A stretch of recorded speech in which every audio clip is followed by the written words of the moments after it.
News میں آپ کو لے چلتے ہیں جت والا کے موضع کچالا میں، جہاں گندم کی فصل تاحال پڑی ہوئی ہے۔ یہاں موجود ہیں bureau chief Taunsa news Hanif Baloch, جن کے مطابق جت والا کے موضع کچالا میں راشد نامی شخص کی زمین پر تاحال گندم پڑی ہوئی ہے۔ راشد کا کہنا ہے کہ یہ ہماری مورثی زمین ہے، مگر کچھ بااثر لوگ ہماری زمین پر قبضہ کرنا چاہتے ہیں۔ یہی وجہ ہے کہ ہمیں گندم اٹھانے نہیں دی جا رہی، جبکہ پولیس بھی اس بابت کچھ کرنے سے گریزاں ہے۔ آئیے آپ کو دکھاتے ہیں حنیف بلوچ کی یہ رپورٹ۔ بسم اللہ الرحمن الرحیم۔ میرا نام راشد اقبال ہے سر، میں غریب آدمی ہوں۔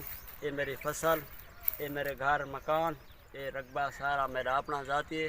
یہ اڈاڈے دا بنیاد ہے، 50 سال سے ہمارا قبضہ ہے۔ یہ اڈاڈے کی جزات ہے، ہم کاشتکار ہیں، بابا دادا خود ہم بھی کاشتکار رہے ہیں۔ ادھر دوسرے بندے نے نیاز احمد، اجاز احمد، عابد، یہ بندوقاں اور پستول اور کہاڑے ترمتی سمیت یہ حملہ کتنے میری 4 دیواری ہے ڈھوائی نے سارے دوجا کنک دیکھ سکتے ہو۔ میں تازہ آٹا مزدور بندہ، ڈیلی شام کو مزدوری کر سکتے تغیرہ چاچا 600-700 روپیہ، 500 300 400 کا ڈیلی آٹا کا۔ 7-8 بچے ہیں میرے، دیکھ سکتے ہیں بیٹھے ہوئے ہیں سامنے۔ میری امی بھی ہے، چھوٹے چھوٹے بچے ہیں، بینی بھرا سب کچھ ہیں۔ ہم تازی روٹی گن کے آتے ہیں۔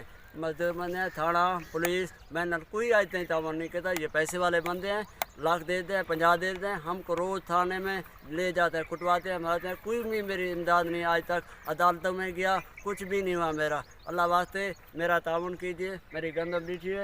ان علاقے کو لو باقاعدہ پوچھا بھی نہیں، سارے علاقے کو کوئی بڑے بندے کنوں 10 15 20 بندے وہ آکھن اندا راڑ نہیں، اندا گھر نہیں، اندا رقبہ نہیں۔ میں سارا رقبہ کو اللہ واسطے لیتی ویسے۔